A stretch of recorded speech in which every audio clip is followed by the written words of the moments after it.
Cold open. Maximum impact. 30 seconds to hook the audience. Three shapes moved through the Afghan sandstorm like ghosts. Taliban fighters, PKM machine guns, taking position above a valley where six Navy SEALs walked toward death. 1,340 meters away, Staff Sergeant Quinn Aldridge watched them through a spotting scope older than her father. Korean War vintage. Chosen reservoir 1951. Her grandfather's glass. Every electronic system on forward operating base Chapman had failed. Thermal cameras showed white static. Laser rangefinders blinked error codes. Multi-million-dollar drones were blind. But through 72-year-old optics, Quinn could see everything. She settled behind her rifle, did the mathematics in her head. No computer, no calculator. Just training and instinct passed down through two generations of warriors. The first Taliban fighter settled behind his machine gun. Below him, Master Chief Brennan Sutherland led his team into the kill zone.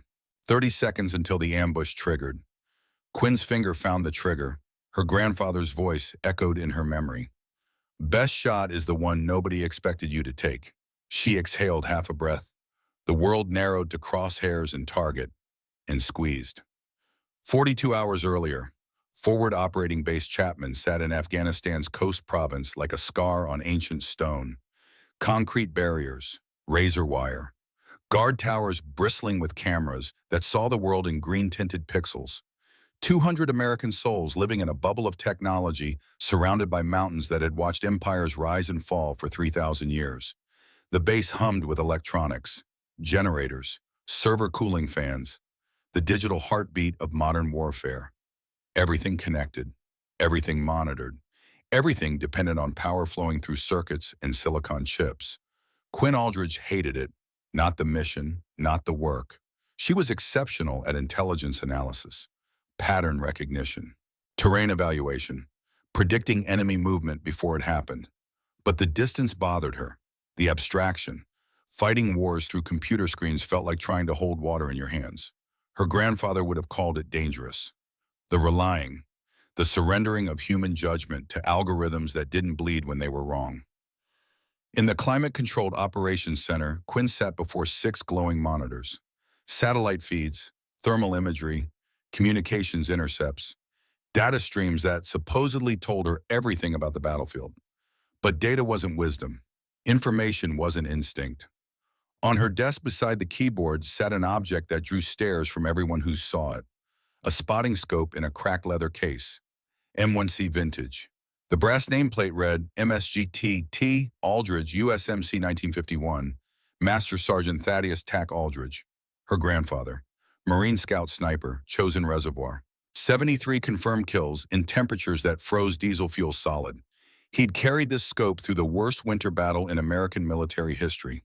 Used it to keep 43 Marines alive when every radio froze and every battery died, and technology became useless metal and plastic.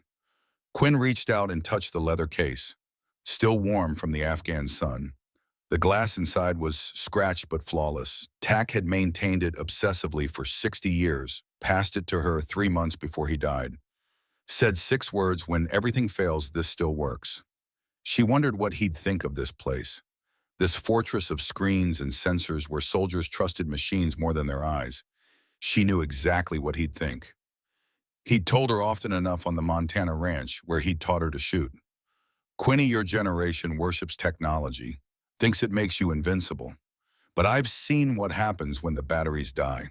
Seen men freeze to death staring at equipment that stopped working. Technology fails. Training doesn't. Remember that. She remembered. Aldridge, are you listening? Quinn turned. Sergeant First Class Devin Blake stood in the doorway holding a tablet. 24 years old, digital native, completely comfortable in this world of screens and data streams. Got tomorrow's terrain analysis.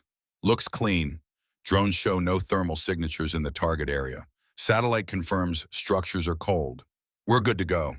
Quinn pulled up the same satellite imagery on her monitor. Studied the target compound nestled in a bowl of limestone ridges. Natural choke points on every approach. Dawn insertion time, which meant temperature inversions. Atmospheric layering.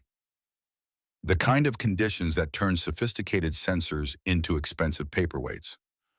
What about atmospheric effects, she asked.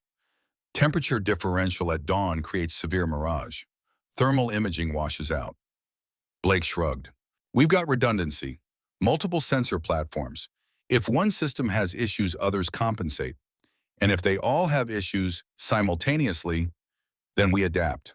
Look, Quinn, I respect the old school approach, but we're not fighting with bolt-action rifles anymore. Technology exists for a reason. He left before she could explain that technology existing and technology working were different things, especially when physics decided to remind everyone who was really in charge. Quinn stared at the satellite image. She'd seen this scenario before, not in Afghanistan, in her grandfather's field notebooks from Korea. She pulled the small leather journal from her cargo pocket. Tax handwriting, faded pencil on yellowed pages, mathematical formulas, terrain sketches, wind calculations for conditions that would shut down any modern optic. The accumulated wisdom of a man who'd survived impossible odds by trusting fundamentals over convenience. She found the entry she was looking for. December 1951, chosen reservoir temperature -38. Every battery dead, radios frozen solid. Chinese coming in waves. Lieutenant wants to withdraw. I tell him we hold.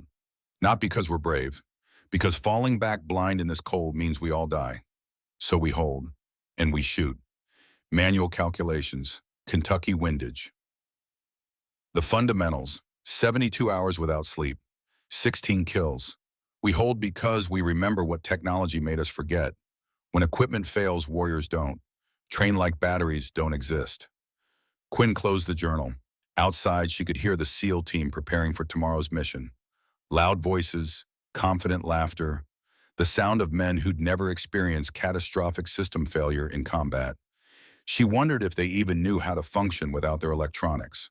The mission briefing was scheduled for 1900 hours. Quinn gathered her materials and walked across the compound as the sun descended toward the mountains. September in Afghanistan meant brutal days and cold nights. The kind of temperature swings that played hell with precision equipment. The briefing room was packed. 24 Navy SEALs from Naval Special Warfare Development Group, support personnel, command staff, the air thick with confidence and the smell of gun oil and ambition. Commander Whitaker Thornton stood at the front, 54 years old, Gulf War veteran, 3 combat deployments, the kind of officer who'd earned respect through competence, not politics. His uniform was crisp, his bearing professional. His eyes carried the weight of decisions made in bad places. Quinn respected him, but she also knew he carried scars from Desert Storm that had never quite healed, scars that made him trust technology more than he should. Gentlemen, Thornton glanced at Quinn and the 2 other women present. And ladies, we have a high-value target, Taliban Commander Rashid Wardak. Intelligence has tracked him to this compound complex 17 kilometers northeast of our position. The map appeared on the screen. Quinn's earlier analysis had been correct. Natural kill box if someone knew where to look. Perfect ambush terrain. Wardak is planning a major operation against Bagram Air Base. We take him off the board, we prevent significant friendly casualties. The operation is straightforward. Fast insertion at dawn. Overwatch team positions here. He pointed to the eastern ridge. Assault element approaches from the south. Drone surveillance provides real-time coverage. We're in and out before the Taliban knows we were there. Master Chief Brennan Sutherland stood, 47 years old, 23 years in the teams. The kind of operator who'd forgotten more about combat than most soldiers would ever learn. His presence filled the room without effort. Weather conditions, he asked. Clear skies, light wind, optimal for all sensor platforms. Quinn's hand went up. Thornton nodded to her. Sir, the optimal conditions might be our biggest vulnerability. The room shifted. 26 sets of eyes turned toward her. Not all friendly, not all willing to listen. Explain, Staff Sergeant. Quinn stood and moved to the map. Professional, confident, knowing every word would be weighed and probably dismissed. The target sits in a natural bowl.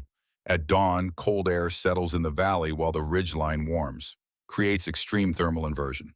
Temperature differential of 30 degrees or more. That inversion layer will blind thermal optics. Mirage will be severe. Laser rangefinders will give false readings because the atmospheric density keeps changing. Every electronic sensor we have will struggle or fail. Thornton's expression remained neutral. We're aware of atmospheric challenges. That's why we have multiple redundant systems. Sir, with respect, multiple systems affected by the same atmospheric conditions equals multiple failures. I recommend repositioning Overwatch to the northern ridge. Higher elevation, different observation angle, and we need personnel trained in manual range estimation as primary, not backup. Silence. Then someone laughed. One of the younger SEALs. Quinn didn't catch which one. Manual range estimation, what is this, Korea? More laughter rippled through the room. Thornton raised his hand for quiet, but something had hardened in his eyes. Something that told Quinn this conversation was already over. Staff Sergeant Aldridge, I appreciate your thoroughness and analysis. That's why you're here, but we're not going to plan a mission around the assumption that billions of dollars in equipment will fail simultaneously. The Eastern Ridge provides optimal fields of fire in proximity to the exfiltration route. That's where Overwatch goes. We trust our systems because they work. Quinn felt the familiar exhaustion settling on her shoulders, the weight of constantly being dismissed. Not because her analysis was wrong, she knew it wasn't wrong, but because questioning the technology questioned the entire foundation of modern military operations. She thought of TAC, of the 72 hours he'd held a frozen ridgeline with nothing but iron sights and mathematics, while better-equipped units withdrew around him. Sir, I've analyzed over 200 operations in terrain matching these exact conditions. The failure pattern is consistent when we over-rely on Staff Sergeant. Thornton's voice carried an edge now. I know about your grandfather, Master Sergeant Thaddeus Aldridge. Chosen reservoir. 73 confirmed kills. The legend. I've read his after-action reports. Remarkable achievement for 1951. But this is 2023. The Korean War was fought with bolt-action rifles and manual calculations because that's all they had. We have better tools now. We use them. He turned back to the map. Dismissal complete. The plan stands. Eastern Ridge Overwatch. Dawn insertion. Any other questions? Quinn sat down, her face neutral, her mind calculating how badly this was going to fail. Across the room, she caught Master Chief Sutherland watching her with an unreadable expression. Beside him, another operator met her eyes.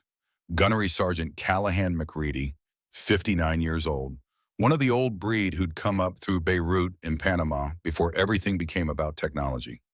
McReady gave her the slightest nod. It said, you're right, but this isn't your fight to win in a briefing room. The briefing continued. Weapons loadout, communications protocols, contingency plans that all assumed the technology would work as advertised. Professional, thorough, completely unprepared for Murphy's Law in an environment where physics didn't care about confidence. After the briefing, Quinn walked back to her quarters through gathering darkness. The base transformed at night. Lights from guard towers. Generator hum. The smell of diesel fuel and dust, and something ancient in the air that reminded everyone this land had been here long before America existed and would be here long after. She sat on her rack and pulled out TAC's journal again. Flipped through pages of calculations and observations, drawings of shooting positions, weather notes, the diary of a man who'd learned to survive by trusting only what he could see, calculate, and control. On the last page, dated 2 weeks before he died of heart failure at age 89, TAC had written a final entry. Quinn had read it 100 times. Tonight, with tomorrow's mission looming and the certainty of equipment failure ahead, the words hit differently, Quinn. Rating this means I'm gone. Should have said these things to your face, but feelings weren't my strong suit. Facts were. You're the best natural shooter I ever trained. Better than men I served with in Korea. Better than most instructors I had. But being good won't be enough. You're a woman in a man's profession. They'll doubt you, dismiss you, wait for you to fail so they can say they were right all along. Don't let them make you doubt yourself. Trust your training, trust your eyes. When the moment comes, and it will come, when all their fancy equipment fails and they're standing there blind, you step up. You make the shot, you save your brothers. That's what we do. Not for glory, not to prove points, because it needs doing. At Chosin, we had 10 days of ammunition for 30 days of fighting. Technology failed. Training didn't. Remember, the rifle changes, the math doesn't. The gear improves, the warrior's heart stays the same. Make them remember what we did. Not for glory, so they survive. Make me proud, Quinny. You always do. Tack Quinn closed the journal. Her eyes burned, but she didn't cry. Crying didn't save lives. Planning did. She stood and walked to her footlocker. From the bottom beneath spare uniforms and boots, she pulled out a rifle case. Opened it. Inside was her issued M24 sniper rifle. She'd qualified expert on every weapon system the Army offered. Perfect scores on paper. But paper didn't matter when officers looked at her and saw a desk jockey who should stay behind a computer. She checked the rifle's condition. Clean, well-maintained. The scope's electronic ballistic calculator blinked ready, but Quinn didn't trust it. Too many failure points. Batteries, circuit boards, software that worked in the lab but failed in the field. She pulled out her own range book, 6 years of accumulated data. One calculations, atmospheric compensation formulas, manual range estimation techniques. Everything TAC had taught her adapted to modern ammunition and platforms. She opened to a fresh page and began doing mathematics for tomorrow's mission. Range to target approximately 1,300 meters. Wind speed at dawn likely 15 to 20 knots from the northwest. Temperature differential 30 degrees Fahrenheit. Altitude 2,300 meters above sea level. The calculations took 20 minutes. When she finished, she had complete holdover and windage solutions for every distance increment from 800 to 1,500 meters. All manual and all memorizable and all available if every electronic system failed, which they would. She memorized the numbers, then burned the page. No evidence of planning and unauthorized action. A knock interrupted her thoughts. She opened the door to find Callahan McReady standing there looking uncomfortable in the way senior NCOs did when about to bend rules. "Can I come in, Staff Sergeant?" Quinn stepped aside. McCready entered and glanced at the rifle case on her rack. "You're thinking about doing something that'll end your career," he said. Statement, not question. "I'm thinking about doing my job. Your job is intelligence analysis, not direct action. My job is making sure those men come home alive. Sometimes that requires direct action." McCready sighed. He pulled something from his pocket, a small notebook older than TAC's journal. The leather cover was nearly black with age and oil from decades of handling. "Your grandfather gave me this in 1985, Beirut. I was a young scout sniper instructor at the time. Thought I knew everything about shooting. TAC was there doing liaison work with Lebanese forces. Old man by then pushing 55. I made some smart comment about Korean war relics who should have retired." He smiled at the memory. "TAC took me to a range, handed me a rifle with iron sights only, told me to hit a target at 800 meters. Wind was tricky, mirage was bad, and I was used to having a spotter do all the calculations. I missed 4 times in a row." McCready opened the old notebook, pages filled with TAC's handwriting. Then TAC lay down behind the same rifle, same conditions. He looked through that scope for maybe 10 seconds, made one tiny adjustment, squeezed the trigger. Center mass hit, 800 meters, first round. No spotter, no calculator, just eyes and mathematics and 50 years of fundamentals. He handed the notebook to Quinn. "He gave me this afterwards. Said Callahan technology will make you lazy if you let it. Keep these notes. Someday, when everything fails, they might save your life or someone else's. I've carried it for 38 years, never needed it, until maybe tomorrow." Quinn opened the notebook, page after page of TAC's techniques, range estimation methods, wind reading, atmospheric compensation tables, mathematical formulas for calculating bullet drop without computers. "Why give this to me? Because tomorrow morning, every system Commander Thornton is counting on will fail.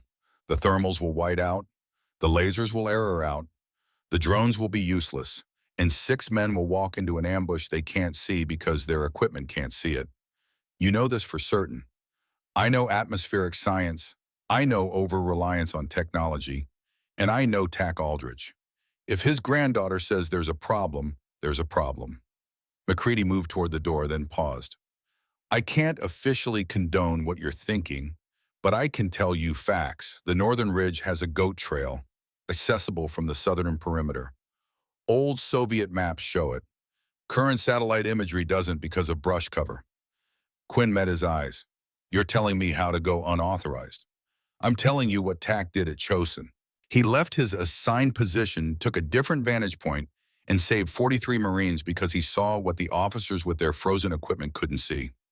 McCready's expression hardened. They recommended him for the Navy Cross. Commander Thornton's father denied it, said it set a bad precedent to reward insubordination. Tack carried that denial for 50 years, died without the medal he earned.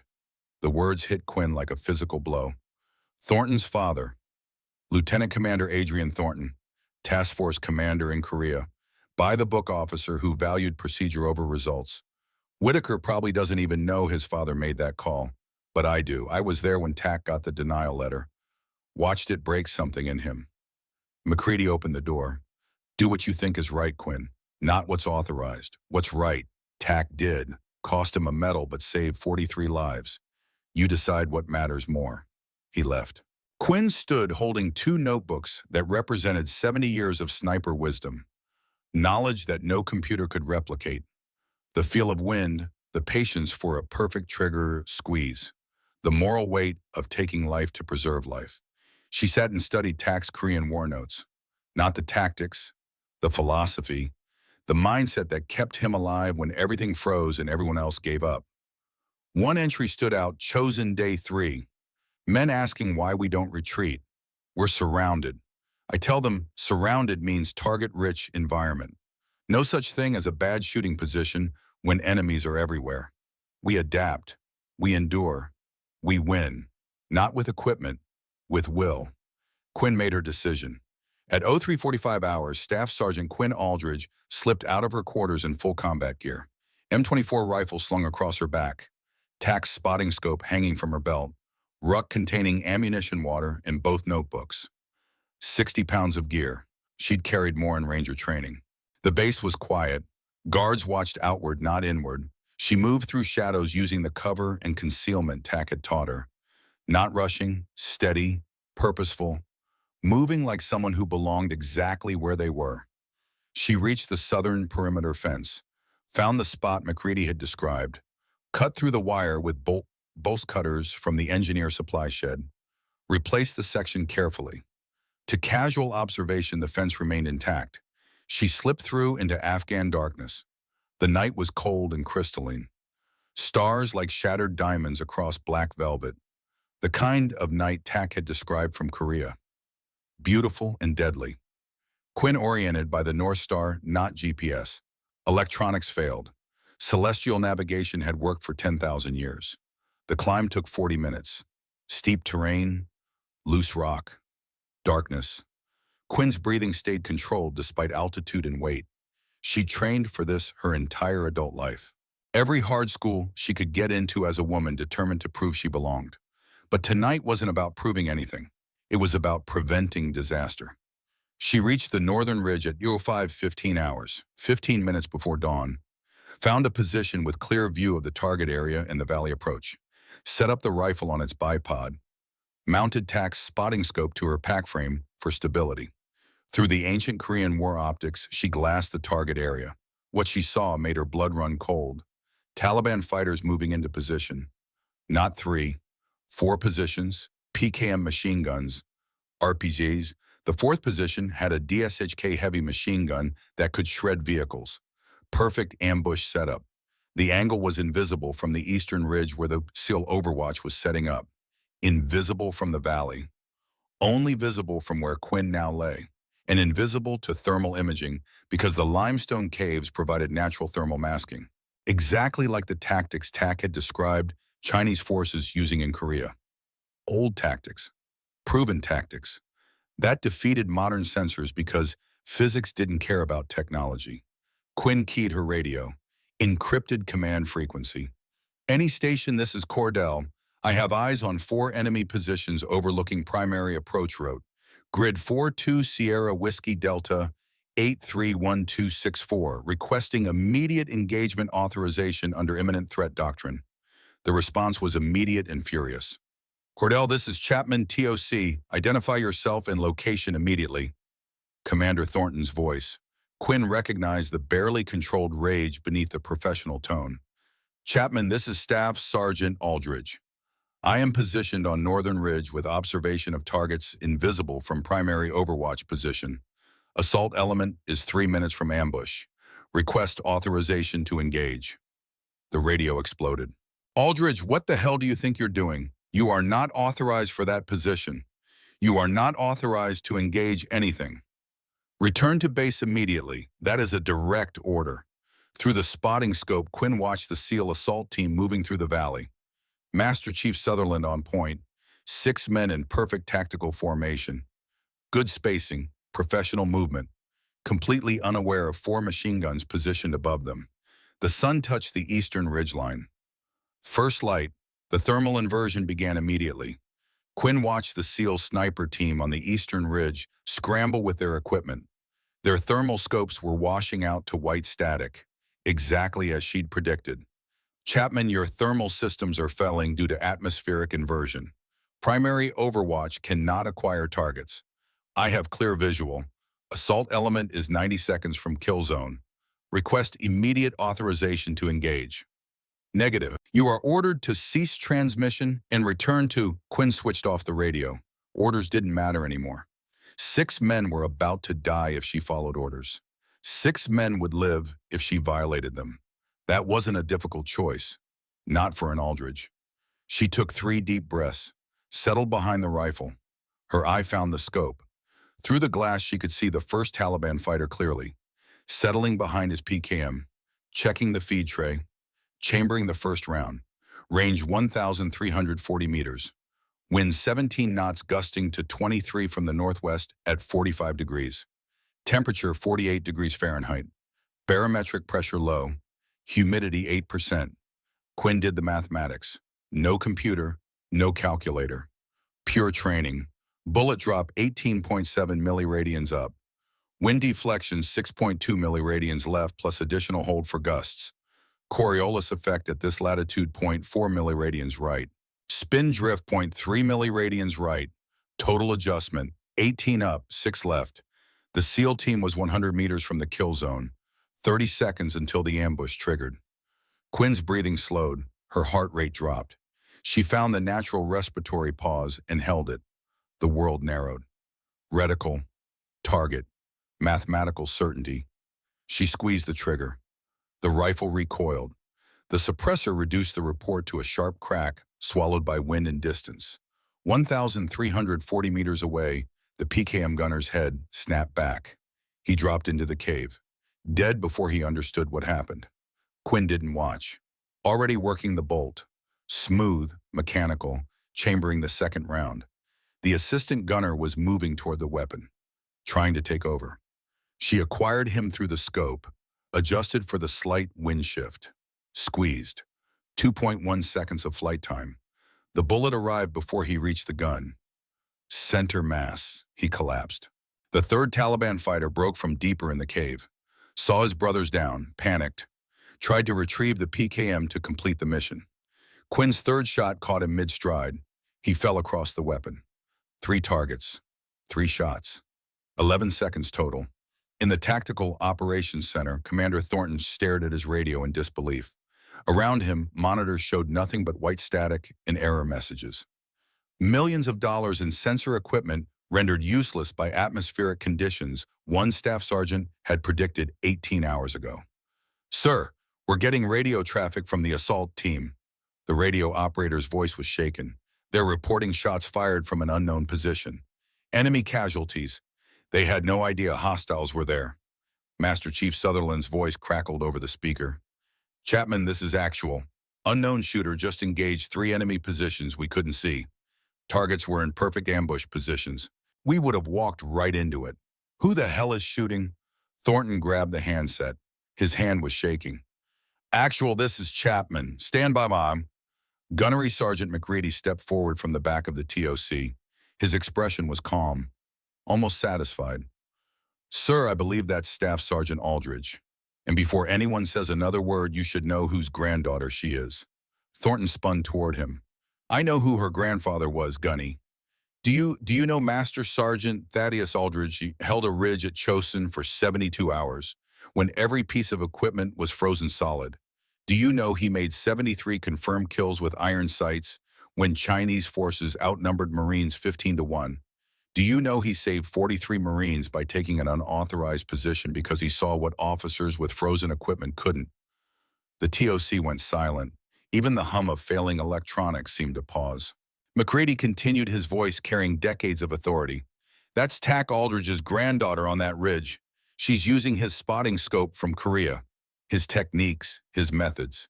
The same ones that won battles when technology failed. And right now, she's the only thing standing between our boys and a massacre. Another voice on the radio, the SEAL sniper from the Eastern Ridge. Young, shaken. Chapman Overwatch 2, I have zero visibility. Thermal is complete whiteout. Laser rangefinder shows error codes. Cannot acquire targets. Cannot support the team. Then Quinn's voice. Calm as stone. Professional. Overwatch 2, this is Overwatch 1. I have your targets. I have your team. I have the high ground. Sutherland's transmission, Overwatch 1, identify yourself. A pause, then, Master Chief, this is Staff Sergeant Quinn Aldridge, and I'm doing what my grandfather taught me, saving my brothers when the equipment fails. Thornton closed his eyes. When he opened them, something fundamental had shifted in his expression. Not acceptance, not yet, but recognition. The understanding that his plan had failed and someone else's was working. He picked up the handset. His voice was controlled, professional. Aldridge, this is Chapman Actual. Continue mission.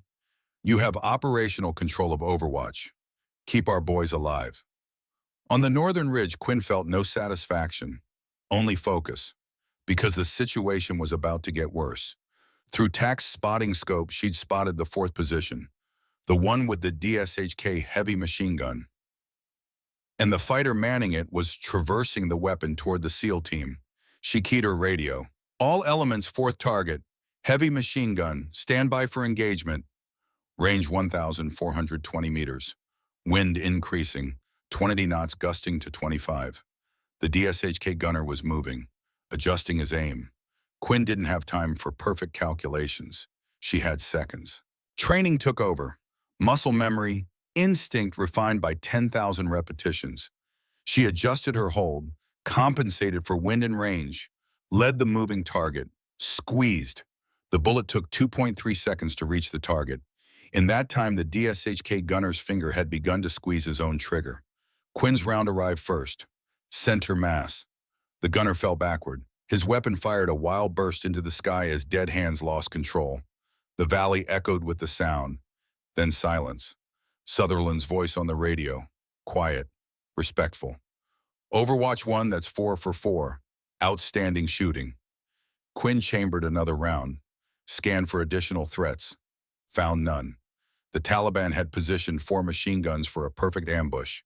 All 4 were neutralized. The SEAL team could advance safely. Actual, you're clear to proceed to objective. No additional threats visible from this position. Copy that, Overwatch 1. Moving now. The SEAL team advanced. Fast. Professional. They reached the compound and breached with the efficiency of men who'd done this 1,000 times.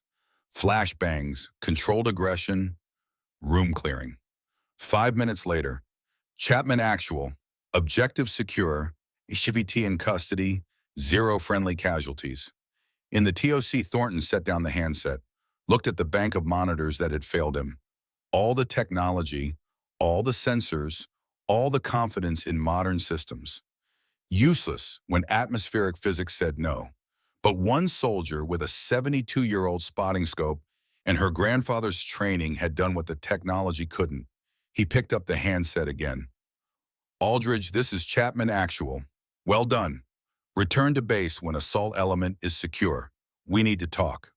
Quinn acknowledged and began the careful process of breaking down her position. Packing gear, policing brass, leaving no trace she'd been there except for 4 enemy bodies and 6 living Americans who would have been dead without her. As she worked, she pulled out Tack's journal one more time, flipped to an entry from December 1951, made a shot today that saved Lieutenant Bradley. He was pinned down. Chinese soldier had him zeroed, 900 meters through a blizzard. Couldn't see the target, only knew where he had to be based on Bradley's position. Took the shot on faith and mathematics. Hit. Bradley wants to recommend me for a medal. I told him don't bother. Medals are for people who need recognition. I need my brothers to go home alive. That's the only reward that matters. But he's writing it up anyway.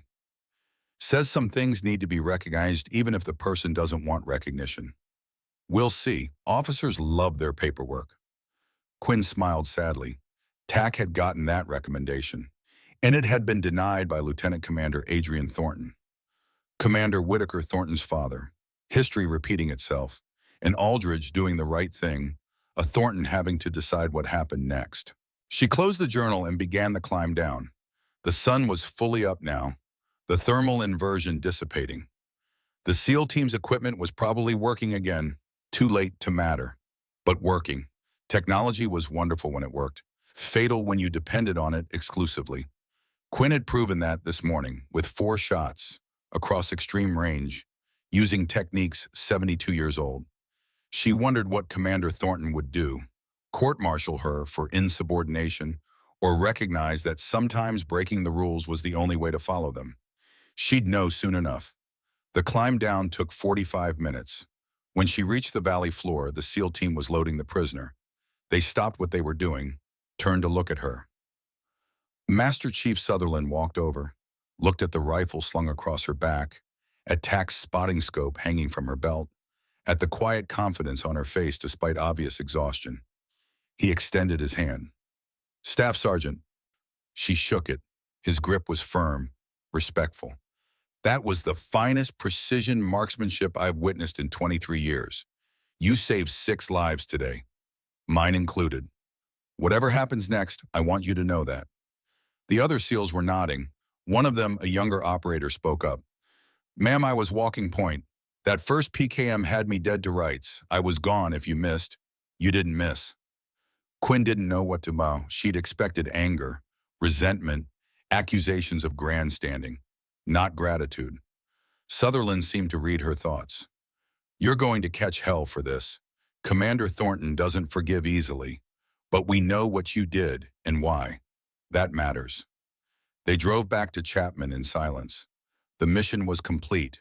HVT captured, an intelligence goldmine, 0 casualties, by any objective measure a perfect operation. Except it had only succeeded because one staff sergeant had violated direct orders and used 72-year-old techniques when 21st century technology failed. Quinn sat in the passenger seat watching the Afghan landscape roll past. Ancient rocks, timeless mountains, land that had watched armies come and go for millennia. The Romans had tried to conquer it, the British, the Soviets, now the Americans, all of them learning the same lessons in blood. Technology didn't win wars, people did, training did, fundamentals did. Her grandfather had known that, had tried to teach it, had been punished for proving it. Now history was repeating itself, and Quinn was about to learn whether this generation had learned anything from the last one. Back at Chapman, she was directed straight to Commander Thornton's office. No time to clean up, no time to process what had happened, just immediate reckoning. She knocked, entered when called, stood at attention. Thornton sat behind his desk. Gunnery Sergeant McCready stood to one side.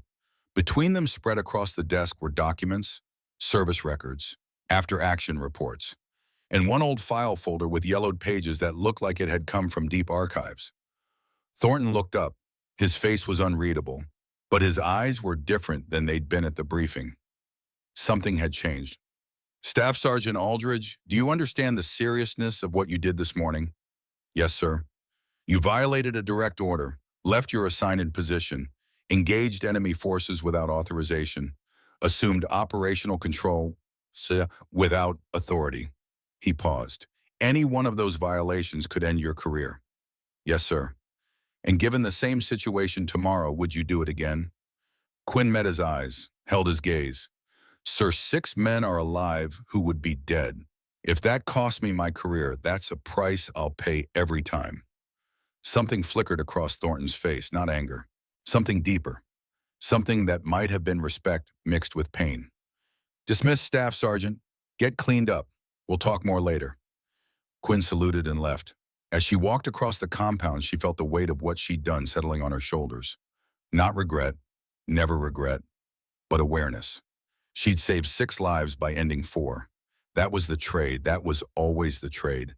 And somewhere in the mountains on a frozen ridge in Korea, her grandfather's ghost was probably smiling. She'd done what Aldridge's did, broken the rules to follow them, violated orders to complete the mission, chosen lives over regulations. TAC would be proud. The only question was whether the system would learn from it this time, or whether history would repeat itself again. Quinn stood outside Commander Thornton's office for 3 minutes after being dismissed. Her hands weren't shaking, her breathing was steady, but something fundamental had shifted inside her. She'd crossed a line that couldn't be uncrossed, saved 6 lives by ending 4, violated orders to complete the mission, just like TAC had chosen. The question now was whether the punishment would be the same. She walked to her quarters through mid-morning heat. Other soldiers stared as she passed. Word had already spread. The analyst who went rogue, the woman who made impossible shots, the granddaughter carrying a 72-year-old legacy. She didn't acknowledge the stares, just moved with purpose toward the small room that held her gear and her uncertain future. Inside, she sat on her rack and opened TAC's Korean War Journal. Not to read it, just to hold something that had survived worse than what she was facing. The leather was warm, solid, real in a way that regulations and procedures never were. A knock on her door. She opened it to find Master Chief Sutherland standing there with a cardboard box. "May I?" She stepped aside. He entered and set the box on her footlocker. "Went through my gear, found something that belongs with you now." He opened the box. Inside was a challenge coin, but not a standard one. This one was old, worn, the gold plating rubbed thin from decades of handling. "This was given to me by my first team chief, Vietnam-era SEAL. He got it from a Marine raider in 1968. That Marine got it from a scout sniper at Chosin, your grandfather." Quinn picked up the coin. One side showed the Marine Corps emblem. The other side was engraved, "Hold the line. Chosin, 1951. "How do you know it was TAC's?" Sutherland pulled out a faded photograph. Black and white. Young Marines in winter gear. One of them held up a coin. The same coin. On the back of the photo, written in pencil, "TAC Aldridge, December 1951, day after we held the line." This coin has passed through 5 generations of warriors. Men who understood that sometimes the mission requires violating the plan. You're the 6th, and the first woman to carry it. TAC would approve. He handed her the photo too. There's a note on the back of that photograph. Read it when you're alone. It matters. After Sutherland left, Quinn turned over the photograph. Below the identification of TAC, someone had written in different handwriting, different ink added years later. Recommended for Navy Cross, December 1951. Denied by Lt. Cdr A. Thornton for insubordination. TAC never spoke of it, but we remembered. When they asked him why he didn't protest the denial, he said, 43 Marines went home to their families. That's my medal. Signed Sergeant James Bradley, USMC Red, 1999. Quinn's hands tightened on the photograph. Commander Whitaker Thornton's father had denied TAC's Navy Cross, and now Whitaker was deciding her fate for doing exactly the same thing his father had punished. History wasn't repeating, it was echoing. Another knock. This time Gunnery Sergeant McReady. "Got 10 minutes, Commander wants to see you again, and this time it's not alone." The briefing room was different than last night. Fewer people, more tension. Commander Thornton stood at the front. Beside him, a man Quinn didn't recognize. Civilian clothes, government contractor look. Early 50s, the kind of face that spent more time in Pentagon corridors than combat zones. "Staff Sergeant Aldridge, this is Michael Reeves from Defense Advanced Systems. He's here to discuss this morning's equipment performance." Reeves didn't extend his hand. "Staff Sergeant, I've reviewed the sensor logs from this morning's operation. What happened was an anomaly. Thermal systems performed within acceptable parameters given extreme atmospheric conditions." "They failed," Quinn said flatly. "They encountered conditions outside normal operational envelopes." "That's a fancy way of saying they failed when we needed them most." Reeves's expression hardened. "The systems we've deployed represent billions in appropriations. They work 99% of the time. This morning was the 1%. That 1% almost killed 6 men. Which is why we have redundancy, backup systems, protocols." Quinn looked at Thornton. "Sir, permission to speak freely." Thornton nodded. Reeves, your backup systems all failed for the same reason. Atmospheric inversion. Multiple redundant systems affected by the same environmental factor equals zero redundancy. That's not a protocol problem. That's a fundamental flaw in doctrine. We've become so dependent on technology that we've lost the ability to function without it. And you think 70-year-old Korean War techniques are the answer? I think they're an answer, not the answer. We should train technology-dependent tactics and manual backup skills. When my grandfather fought at Chosin, equipment failed because of extreme cold. They survived because their training didn't require equipment. Today, equipment failed because of atmospheric conditions. The reason changes. The solution doesn't. Reeves turned to Thornton. Commander, is the Army really taking tactical advice from an intelligence analyst? This intelligence analyst saved 6 of my men this morning using the techniques you're dismissing. By violating direct orders, by going rogue, by undermining the chain of command. Reeves pulled out a tablet. I've been asked by the Pentagon to assess whether this incident represents a systemic training failure or an individual discipline problem. Based on this conversation, I'm leaning toward the latter. McCready spoke for the first time. Mr. Reeves, with respect, you're missing the point. This isn't about one staff sergeant. It's about an entire generation of soldiers who can't function when the batteries die. That's the systemic failure. Your opinion is noted, Gunnery Sergeant, but you're scheduled to retire in 4 months. This doesn't really concern you. It concerns every warrior who remembers what happened when we over-relied on technology. Beirut, Mogadishu, Fallujah. Every time we learn the same lesson. Fundamentals matter. And every time we forget it as soon as the next shiny toy arrives. Reeves stood. Commander Thornton, I'll be filing my report within 48 hours. I recommend formal disciplinary action against Staff Sergeant Aldridge and a review of training protocols in this unit. The Pentagon cannot condone violations of orders regardless of outcome. After he left the room, sat in heavy silence. Thornton looked at Quinn. He's going to push for your court-martial, and he has support at the Pentagon. People who don't want the story of technology failing to become public. What story, sir? The mission succeeded. Exactly, because one soldier with old techniques did what millions in equipment couldn't. That's embarrassing to the people who approved those appropriations. They'd prefer you failed so they could justify ignoring your methods. Since you didn't fail, they'll settle for punishing you to keep others from trying. So what happens now? Thornton walked to the window, looked out at the base. Now I make a choice, the same choice my father made 72 years ago. Protect the system or protect the soldier. He turned to face her. McCready told me what my father did. Denied your grandfather's Navy Cross. I didn't know. My father never spoke of Korea, died when I was 26, never explained his decisions. Sir, you're not responsible for praying. I'm responsible for what I do next, and I won't make his mistake. Thornton's voice hardened with decision. I'm recommending you for the Bronze Star with Valor.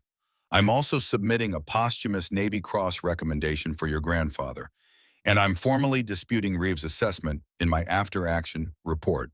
That'll end your career, sir. Maybe, but I've got 6 months until retirement anyway, and some things matter more than a smooth exit. He picked up a folder from his desk. There's something else. After your grandfather's Navy Cross was denied in 1952, Lieutenant Bradley appealed. Twice. Both times rejected. But he kept copies of everything. His family donated his papers to the Marine Corps Archives in 2003. McCready requested them. They arrived this morning.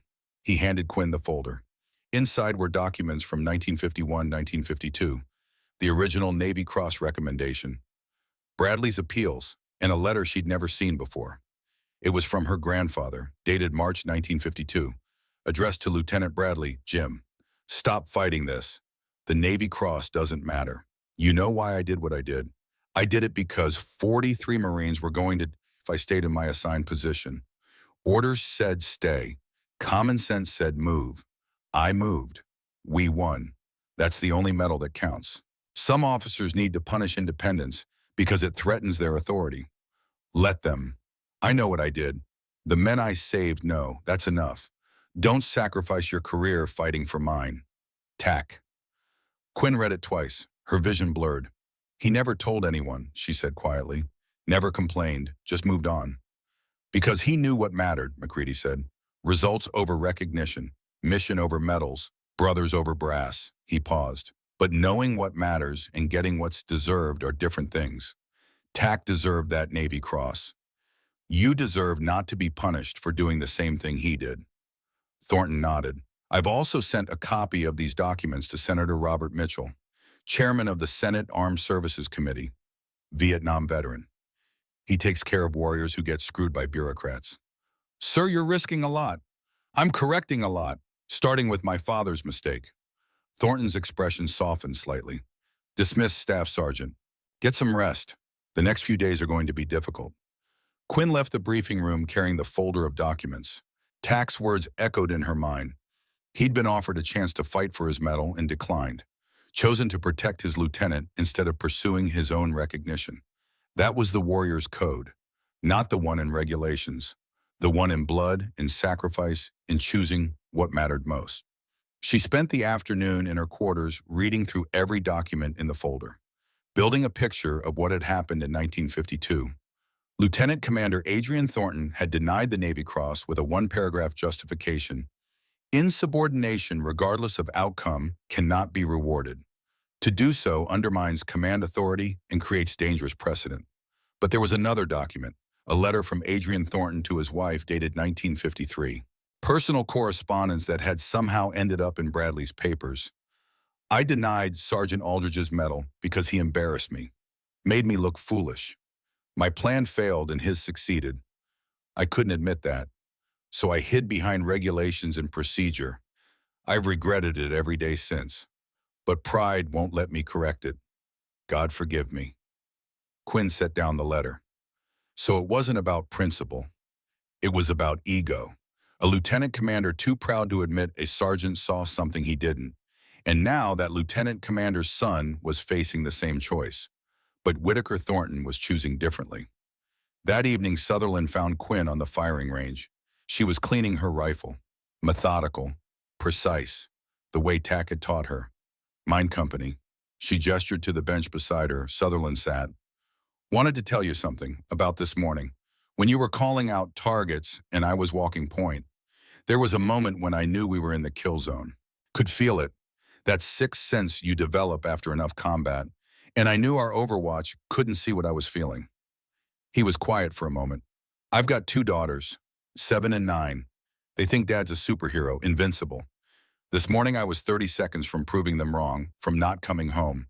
And then I heard your voice on the radio, calm, professional, calling out threats I couldn't see, making shots I didn't think were possible. He pulled something from his pocket, a seal trident pin, gold, worn. This belonged to my first team chief. He gave it to me when I earned mine, said to pass it forward when I met someone who embodied what it meant to be a warrior, someone who put mission over self, brothers over career, duty over comfort. He pressed it into her hand. That's you, Quinn. You're not a SEAL, but you're what we aspire to be. Quinn looked at the pin. Chief, I can't accept this. Yes, you can. Because 48 hours from now, the Pentagon's going to try to destroy you for doing the right thing. And when that happens, I want you to look at that pin and remember.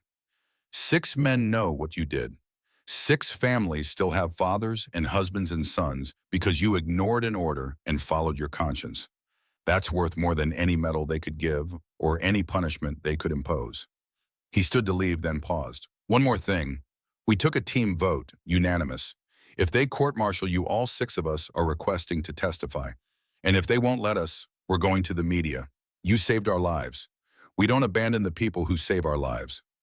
After he left, Quinn sat alone on the range as the sun set. She held 2 objects now. The challenge coin from Chosin, the seal trident from a man she'd saved. Both represented the same thing. The understanding that regulations were tools, not masters. That sometimes breaking rules was the only way to follow them. Tack had understood that, had paid for it with a denied medal and 50 years of official silence. Now Quinn was about to learn if this generation had learned anything from that mistake. 2 days later, the storm arrived, not from Afghanistan, from Washington, a Pentagon investigation team. 3 officers, 2 JAG lawyers, 1 congressman's aide. They set up in the operations center and began interviewing everyone involved in the mission. The questions weren't about tactics or outcomes. They were about authority and protocols and who authorized what when. Quinn was interviewed for 3 hours. They asked the same questions multiple ways, tried to catch inconsistencies, pushed her to admit she'd acted recklessly, emotionally, without proper judgment. She answered every question the same way. I saw a threat. I assessed my capability to neutralize that threat. I took action under defensive engagement doctrine to prevent imminent loss of friendly forces. The outcome validated the decision. But you violated direct orders. I prevented 6 deaths. That's not for you to decide. Chain of command exists for a reason. Chain of command makes sense when the commanding officer has better information than the subordinate. In this case, I had information he didn't. 4 enemy positions invisible to all electronic sensors. I could see them. I had the capability to engage them. Waiting for authorization meant 6 dead Americans. So you're saying you're authorized to override commanders whenever you think you know better? I'm saying defensive engagement doctrine exists because sometimes immediate threats require immediate response. I'm also saying that over-reliance on technology creates vulnerabilities that manual skills can address. My grandfather learned that in Korea. I relearned it here. The lead investigator, a colonel named Harrison, leaned forward. Your grandfather, Master Sergeant Thaddeus Aldridge, also violated orders, also had his medal denied. Do you see a pattern? Yes, sir, I see a pattern of warriors doing what's necessary and bureaucrats punishing them for it. Harrison's face went red. You're dismissed, Staff Sergeant. We'll submit our findings to the convening authority. Outside the interview room, McCready was waiting. How bad? They're going to recommend court-martial. They've already decided. They just need the paperwork to match. Then it's time for Plan B. What's Plan B? McCready smiled. The old guard rises. 1,200 miles away in North Carolina, retired Master Gunnery Sergeant William McGrath was eating breakfast when his phone rang. 93 years old, chosen reservoir survivor, one of the 43 men Tack Aldridge had saved in December 1951. McGrath, Gunny, it's Callahan McCready. We served together in Beirut. I remember. What do you need? I need you to make some calls. Tack Aldridge's granddaughter just did exactly what Tack did. Saved 6 men by breaking rules. Pentagon wants to court-martial her, just like they denied Tack's Navy Cross 72 years ago. Silence on the line. Then give me 2 hours. McGrath made 17 calls to other chosen survivors, to Korean War veteran associations, to Marines who'd served with Tack over the years, to men who understood that some stories needed to be told regardless of what bureaucrats wanted. His message was simple. Tack Aldridge saved 43 of us in 1951, got punished for it. Now they're doing the same thing to his granddaughter. We let them do it to Tack. We're not letting them do it to her. By noon, the story was moving through veteran networks, not official channels, the informal brotherhood of men who'd carried rifles in America's wars, email chains, phone calls, social media posts from children and grandchildren. The story was powerful. Tack Aldridge's granddaughter used his Korean War techniques to save American lives when modern technology failed. And now the Pentagon wanted to punish her because it made expensive systems look bad. By evening, it had reached military blogs, veteran websites, small-town newspapers, the kind of grassroots media that Washington couldn't control. By the next morning, it was national news. CNN, female soldier faces court-martial for saving lives using grandfather's Korean War techniques. Fox News, Pentagon punishes warrior for doing what technology couldn't. The Washington Post, when batteries die, how one soldier's manual skills saved 6 lives and triggered Pentagon investigation. Senator Robert Mitchell saw the headlines over breakfast in his Georgetown home. Vietnam veteran, chairman of Senate Armed Services Committee. He'd received Thornton's package of documents 2 days ago, had been planning quiet inquiry. The media coverage changed everything. This wasn't quiet anymore. He made one phone call to the Secretary of Defense. Bob, I've seen the coverage. We're looking into Mitchell's voice was steel. You're investigating a soldier for saving lives, while ignoring the systemic failure that almost got those lives lost in the first place. That's not looking into anything. That's ass covering. Senator, there are protocols, chain of command. She violated. She prevented 6 deaths, 6 Americans who are alive because she remembered skills we've forgotten. And you want to punish her for that? Mitchell paused. Here's what's going to happen. You're going to drop the investigation. You're going to approve her Bronze Star. You're going to approve the posthumous Navy Cross for her grandfather. And you're going to commission a review of training protocols to integrate manual skills with technology-dependent tactics. Senator, I can't just, or I can hold public hearings, televised, where those 6 SEALs testify about how all your expensive equipment failed and one staff sergeant with a Korean War spotting scope saved their lives. Where we examine why we're spending billions on systems that don't work in real-world conditions. Where we ask why we're punishing success and protecting failure. Silence. Then, I'll need 72 hours. You have 48. Back at Forward Operating Base, Chapman Quinn woke to find her door being pounded on at gross 600 hours. She opened it to find Commander Thornton standing there with a tablet. Have you seen this? The tablet showed news coverage, dozens of articles, hundreds of social media posts, veterans organizations issuing statements, Korean War survivors speaking to reporters. The story had exploded. I didn't leak this, Quinn said. I know, McCready activated the old guard. They're fighting for you the way they couldn't fight for TAC. Thornton looked exhausted but satisfied. The Pentagon's getting crucified in the media. They can't punish you now without looking like they're retaliating for bad publicity. So, it's over. Not over, changed. Senator Mitchell called this morning. He's forcing the Pentagon to reconsider. But he wants something in return. Public hearings on training protocols and technology dependence. You'll testify. So will I. So will the SEALs you saved. When 2 weeks, Washington Full Senate Armed Services Committee. Thornton handed her official orders. You're being temporarily reassigned to CONUS for congressional testimony. Flight leaves tomorrow. Quinn took the orders, read them twice. This wasn't about her anymore. It was about something bigger. About whether the military would learn from its mistakes or repeat them. About whether tax sacrifice 72 years ago would finally mean something. That evening, she packed her gear. Tax spotting scope. His journal. The challenge coin from Chosin. The SEAL trident from Sutherland. And one more thing. She pulled out her phone and did something she rarely did. Called her mother. Quinn, is everything okay? I'm fine, Mom. I wanted to tell you something about Grandpa Tack. She spent 30 minutes explaining what had happened. The mission, the shots, the investigation, the media storm, and finally the Navy Cross that might actually happen after 72 years. Her mother was crying by the end. He never told us, never said anything about being denied a medal, just told stories about the men he served with. Because that's what mattered to him. The men, not the medals. He'd be so proud of you, Quinn. I hope so, because I did exactly what he did, and I'd do it again. After she hung up, Quinn sat alone in her quarters one last time. Tomorrow she'd fly to Washington, face senators and journalists and Pentagon officials who wanted this story to go away quietly. But it wouldn't go away, because 20,000 Korean War veterans had decided it was time to stop being quiet. Time to remind America that technology was a tool, not a replacement for warriors. Time to honor Tack Aldridge the way he should have been honored 7 decades ago. Quinn opened his journal one last time, not to read his words, but to write her own. On a blank page at the back, she wrote, Grandpa, you taught me that medals don't matter. Only brothers matter.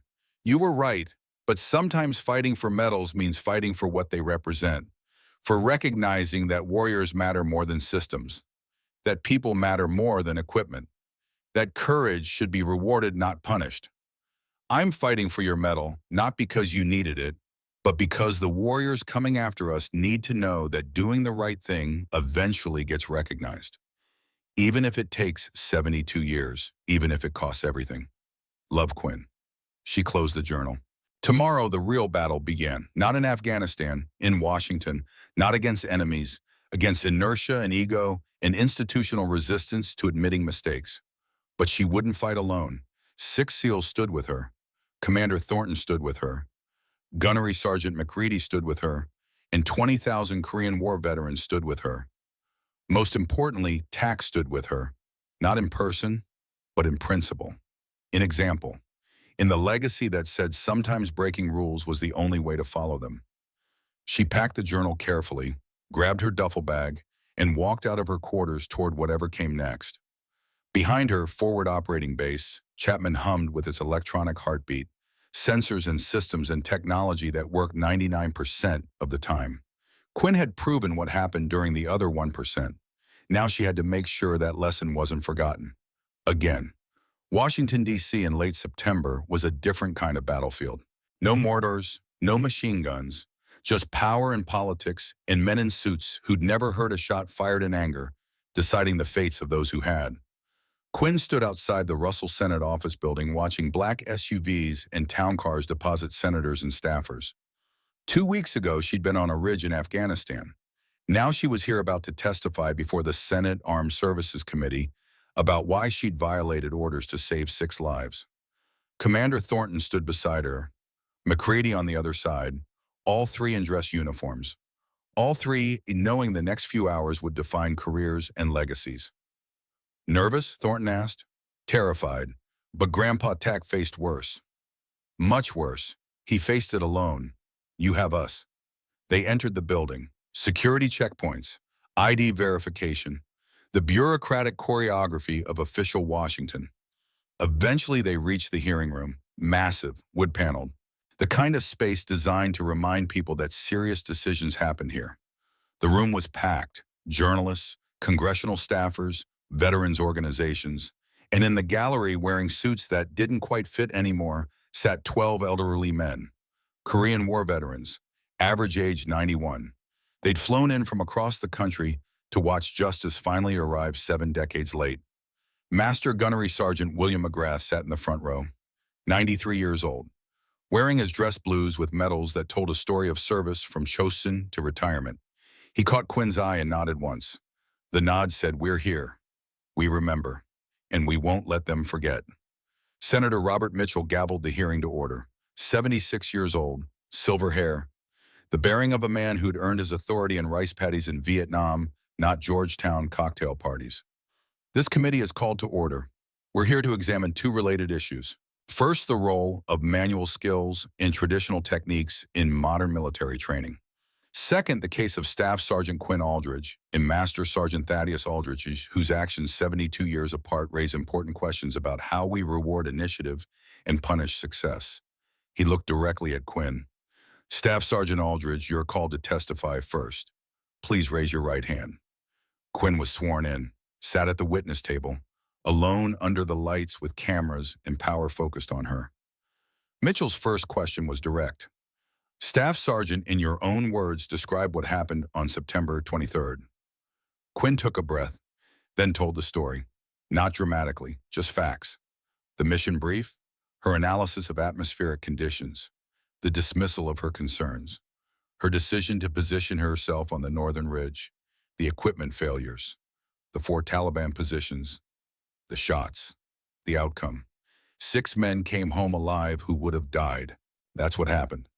Senator James Burkhart, ranking member from Texas, leaned forward. Former Army colonel, 3 tours in Iraq. He understood combat, but also understood institutions. Staff Sergeant, you violated a direct order from your commanding officer. You left your assigned position. You engaged targets without authorization. How do you justify that? Sir, I don't justify it. I accept responsibility for it. I made a decision in the moment based on imminent threat to friendly forces. Defensive engagement doctrine authorizes immediate action to prevent loss of life. I had capability. I had position. I had sight picture. Waiting for authorization meant 6 dead Americans. But commanders give orders for reasons. Chain of command exists because we can't have everyone doing whatever they think is best. I agree, sir. Chain of command is essential, but it assumes the commander has better information than the subordinate. In this case, I had information Commander Thornton didn't have. 4 enemy positions invisible to all our sensors. I could see them through manual observation. Electronic systems couldn't. Someone had to act. Senator Patricia Alderson from California jumped in. She'd been skeptical of military spending for years. Staff Sergeant, why did our electronic systems fail? We've spent billions on these sensor platforms.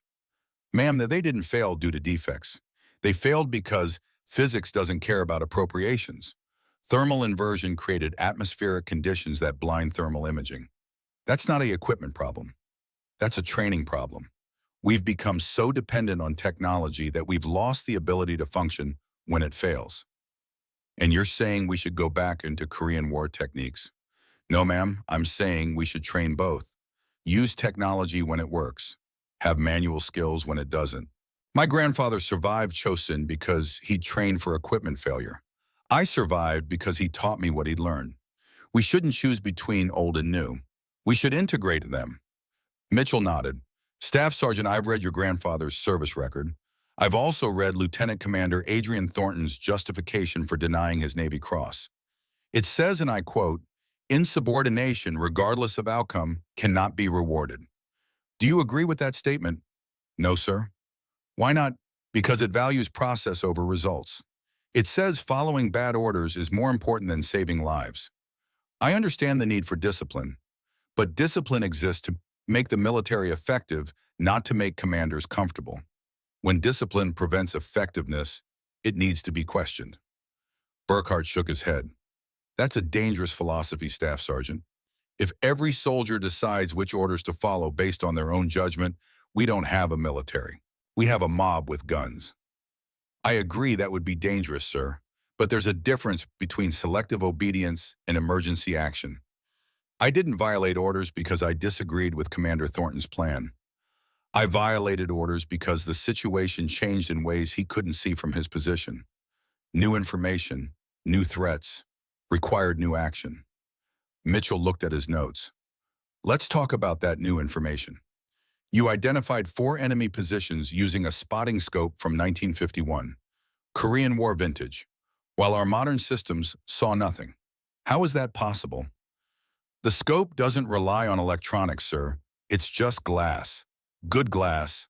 Clear sight picture. The thermal inversion that blinded our electronic sensors didn't affect manual optics. I could see the Taliban fighters moving. Our systems couldn't. So you're saying a 72-year-old scope is better than modern equipment? No, sir. I'm saying they serve different purposes in different conditions. Modern thermal imaging is superior 99% of the time. But in that 1%, when atmospheric conditions shut it down, manual optics still work. We need both. Senator Alderson leaned in. Staff Sergeant, I've read reports that you made 4 confirmed kills at ranges exceeding 1,300 meters. Through wind, using manual calculations. Is that accurate? Yes, ma'am. How did you calculate those shots without a computer? My grandfather taught me. Range estimation using visual cues, wind reading from mirage and dust, bullet drop calculations using basic physics. The same methods Marine snipers used in Korea before ballistic computers existed. And you're saying soldiers today aren't taught these methods? Many aren't, ma'am. We teach technology-dependent tactics almost exclusively, which works great until the technology fails. Then we have highly trained soldiers who can't function because they've never learned the manual skills.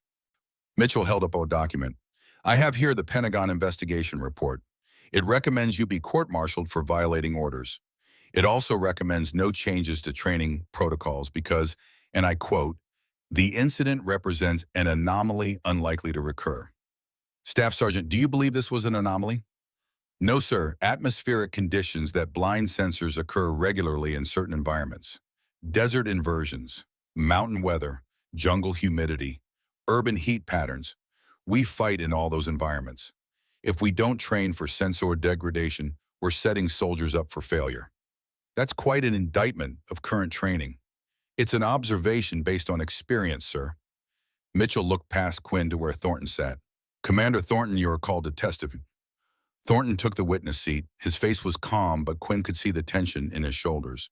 This was his career on the line now, his father's legacy on the table. Commander, you were Staff Sergeant Aldridge's commanding officer during the incident. You gave her a direct order to remain at her assigned position. She violated that order. What's your assessment? Thornton didn't hesitate.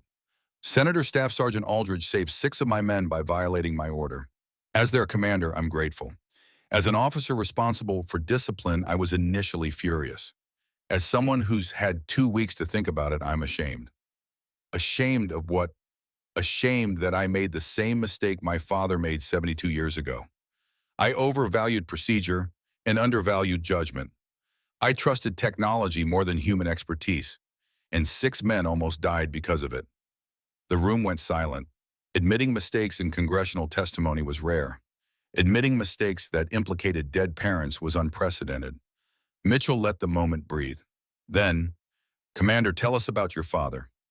Lieutenant Commander Adrian Thornton, Korean War. Task Force Commander. He denied Master Sergeant Aldridge's Navy Cross recommendation in 1952.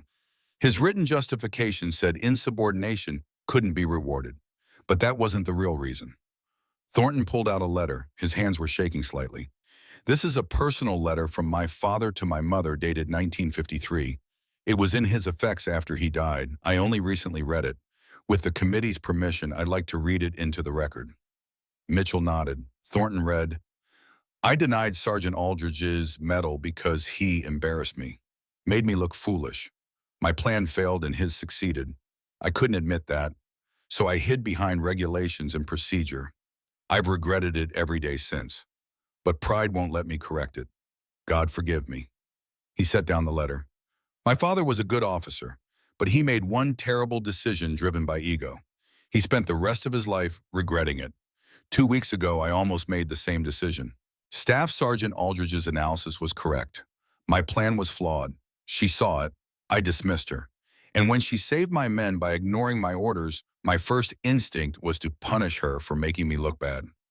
"What changed your mind?" Gunnery Sergeant McCready showed me the documents about my father's decision, showed me I was about to repeat history, and I realized I could protect my ego or I could protect my soldiers. Some things matter more than pride. Mitchell studied Thornton. "You're aware that your testimony here will likely end your career, that you're admitting to failures of judgment, that you're publicly criticizing your deceased father." "Yes, sir, but my father died carrying guilt over a decision driven by pride. I won't make that mistake. Staff Sergeant Aldridge deserves recognition, not punishment. My father's decision was wrong. The Pentagon's recommendation for court-martial is wrong. And if saying that publicly cost me my career, that's a small price for doing what's right." Burkhart shook his head. "Commander, this is all very noble, but we can't run a military where subordinates decide which orders to follow based on whether they think commanders are wrong. That's chaos. With respect, Senator, that's not what I'm advocating. I'm advocating for training that prepares soldiers for situations where the plan fails, where equipment doesn't work, where unexpected conditions require adaptation. Staff Sergeant Aldridge adapted. She did what the situation required. And she did it using skills we should be teaching everyone, not just a few specialists who happen to have had Korean War veterans as grandparents." Senator Mitchell held up his hand. "Let's hear from one of those Korean War veterans. Master Gunnery Sergeant William McGrath, you're called to testify." McGrath stood slowly, walked to the witness table with the careful steps of a 93-year-old man carrying decades of memories. He was sworn in, sat down, looked directly at the senators.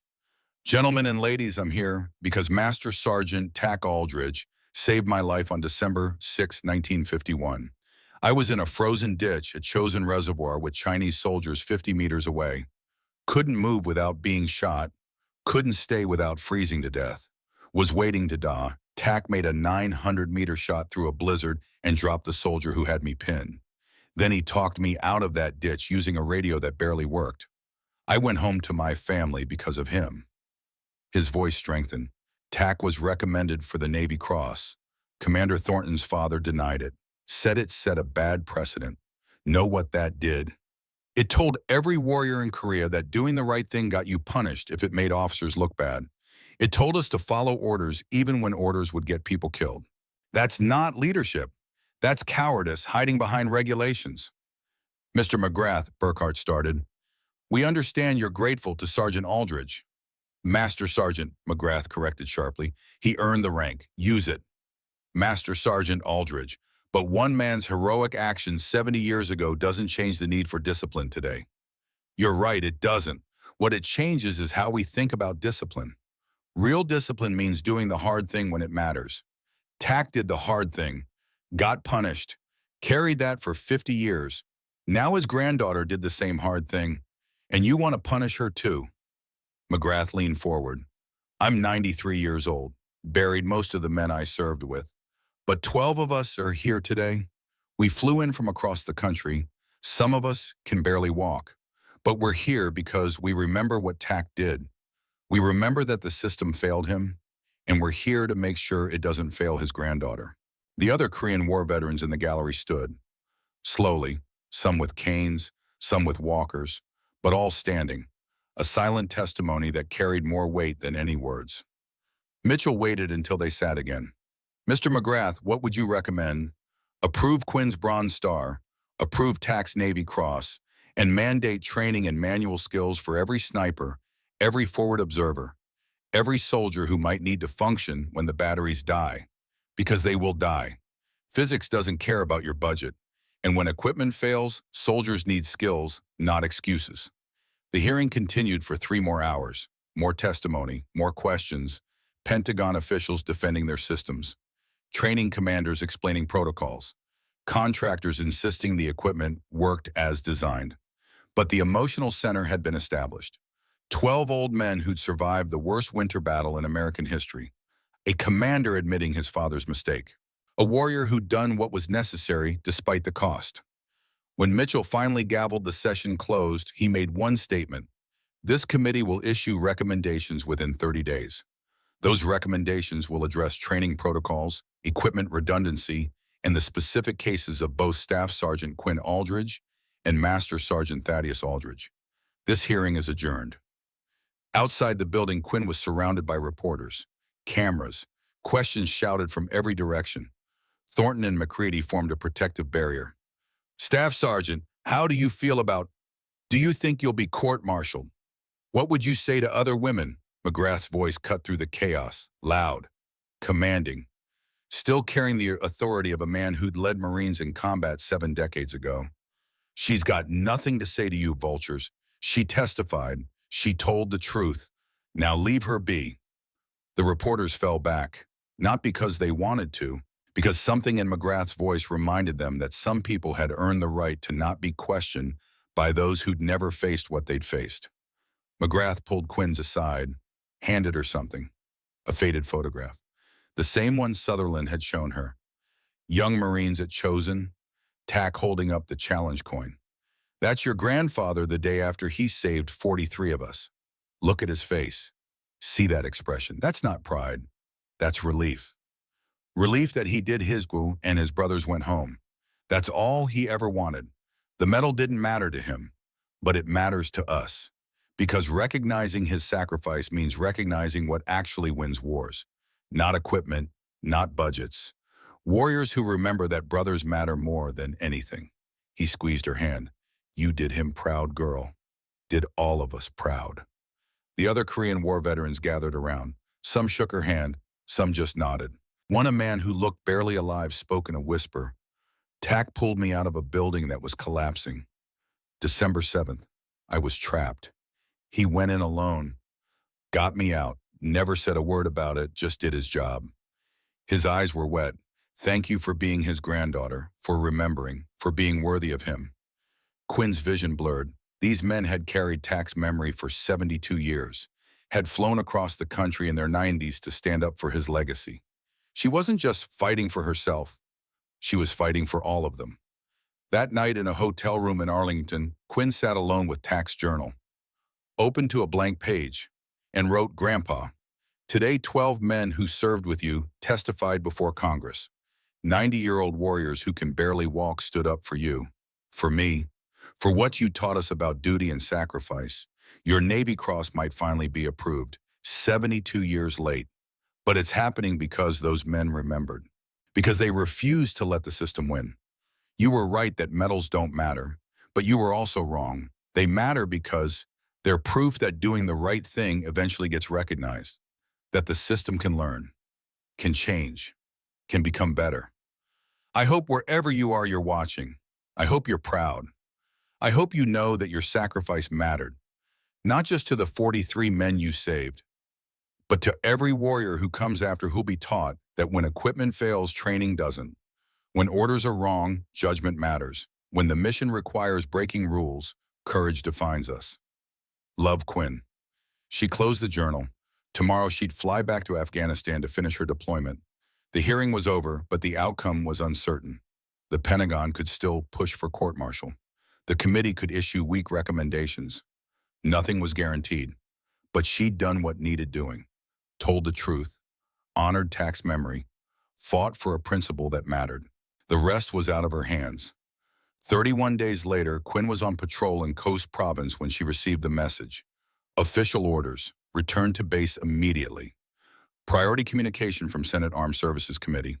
She read the report in Commander Thornton's office with McCready present.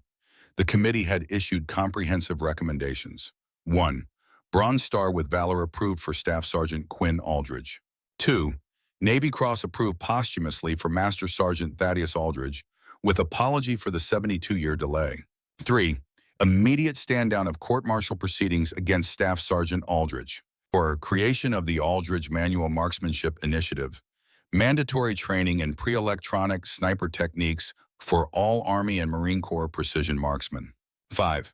Pentagon-wide review of over-reliance on technology and tactical planning.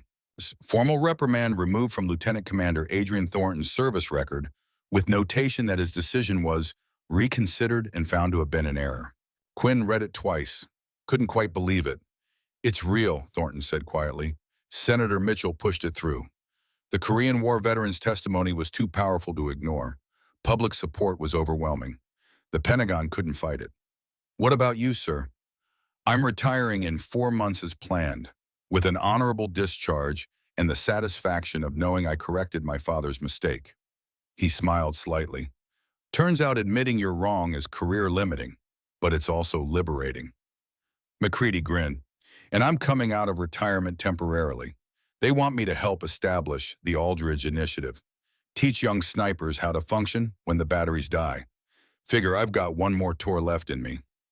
"Where?" Quinn asked. "Fort Benning Scout Sniper School, and they want you there too, 6 months from now when your deployment ends, as chief instructor." Quinn looked at the orders, at the official recognition of what Tack had done and what she had done, at the proof that sometimes rarely the system learned from its mistakes. "There's one more thing," Thornton said. He pulled out a folder. Inside was a program for a ceremony. "The Navy Cross presentation for your grandfather. It's happening at Arlington National Cemetery, 2 months from now. Full honors. The Commandant of the Marine Corps will present it, and they want you to accept it on his behalf." Quinn's breath caught. "Arlington. He's buried there. Section 60. You can accept his medal at his grave. The way it should have been done 72 years ago." 8 weeks later, Quinn stood in Arlington National Cemetery under October sunshine that seemed too bright for the moment.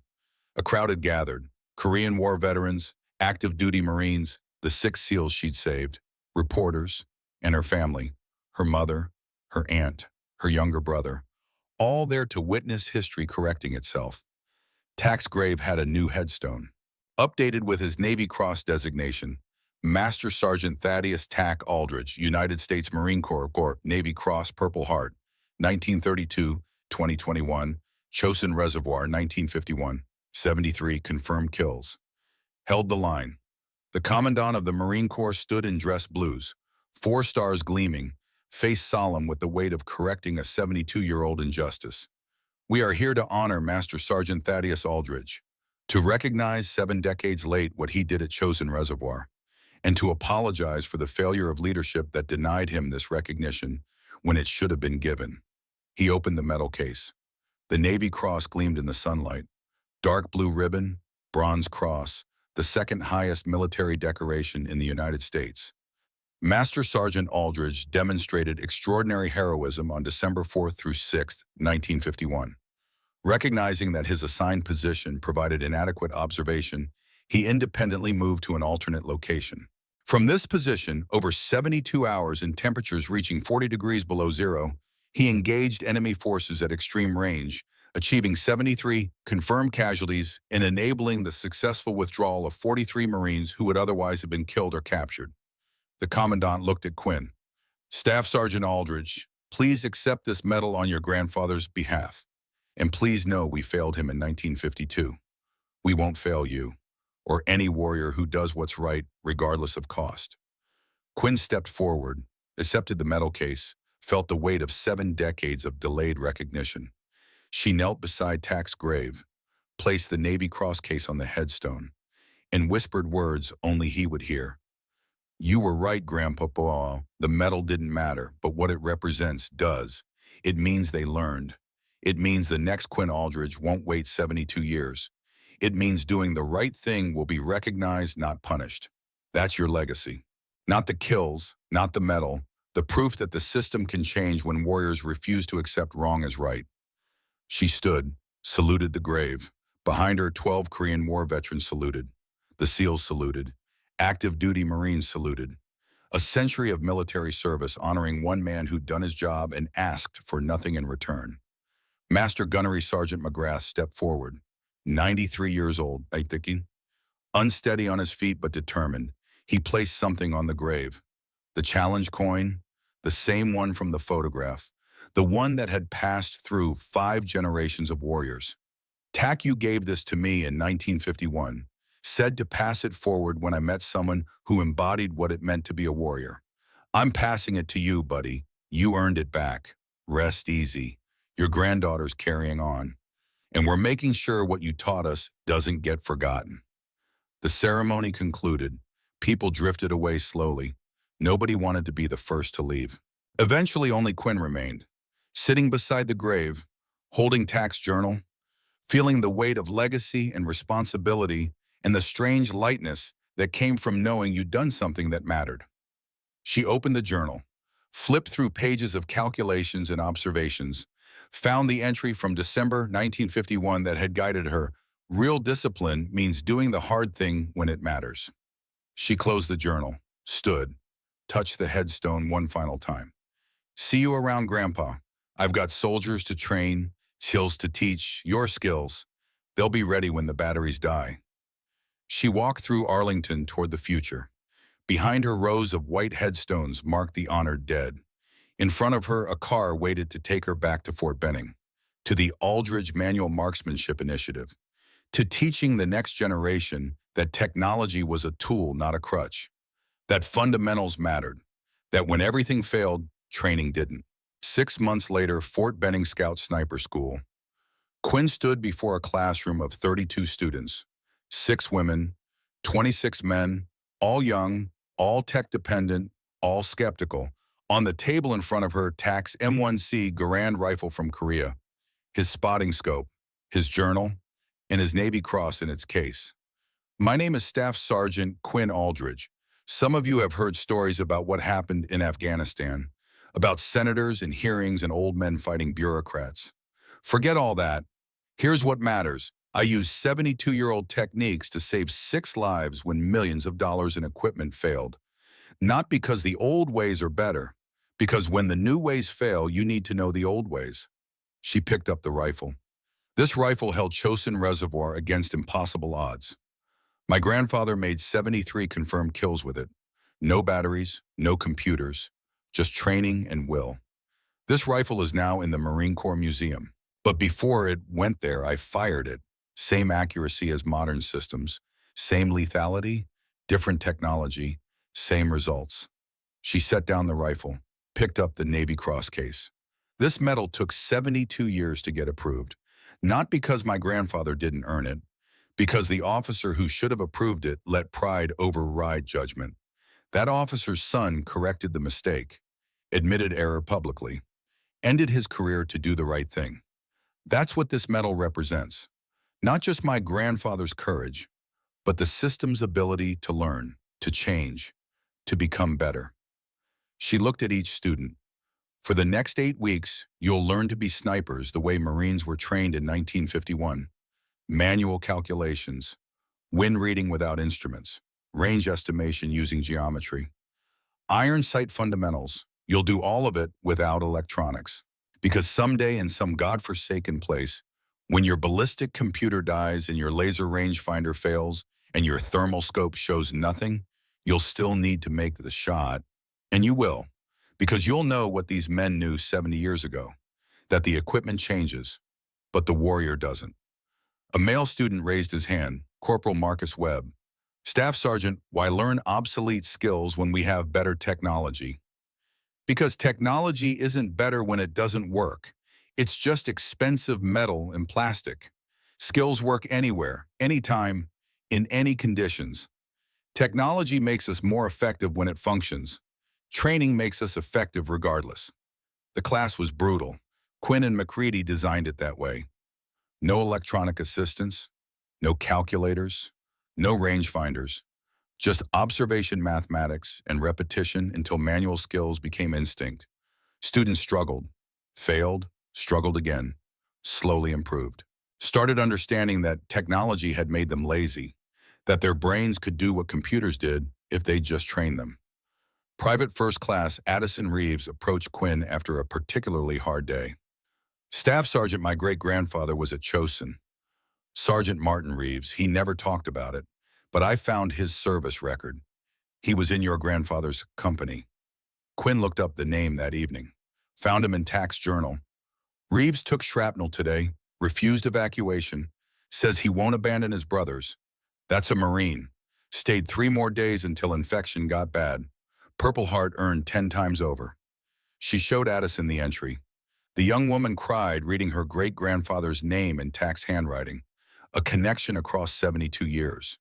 Proof that these weren't just techniques. They were legacy.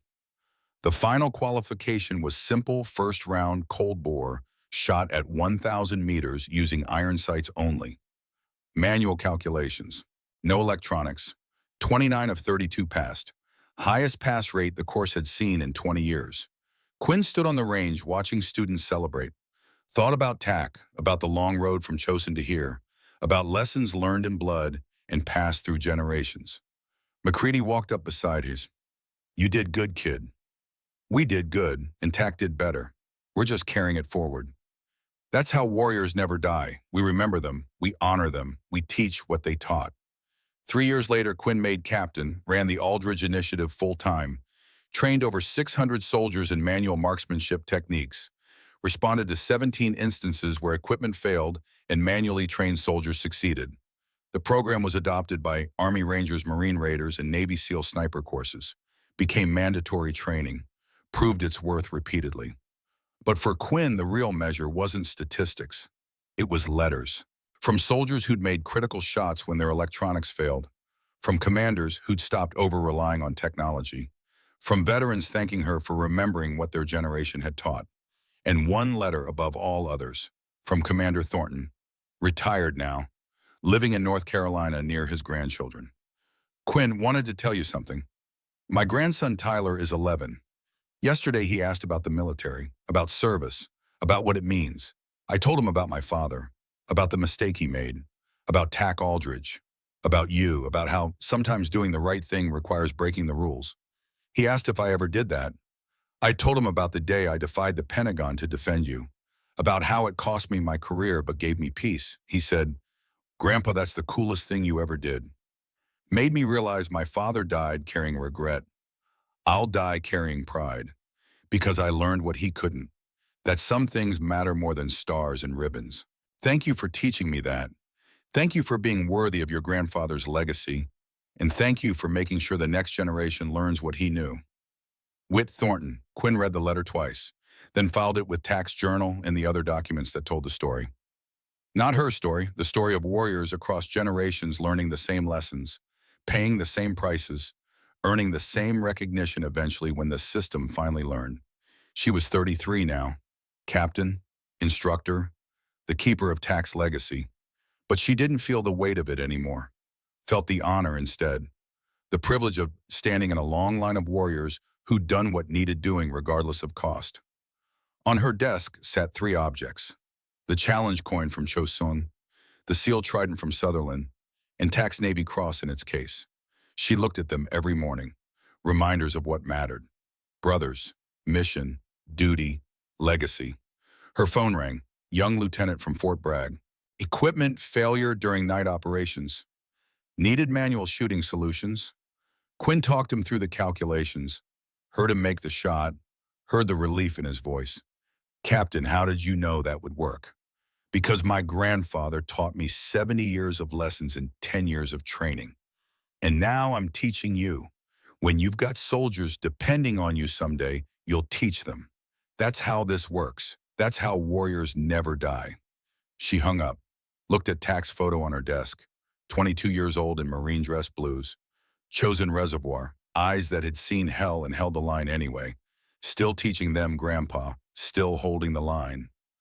Outside Fort Benning echoed with gunfire, students learning, training, preparing for the day when batteries would die and skills would matter.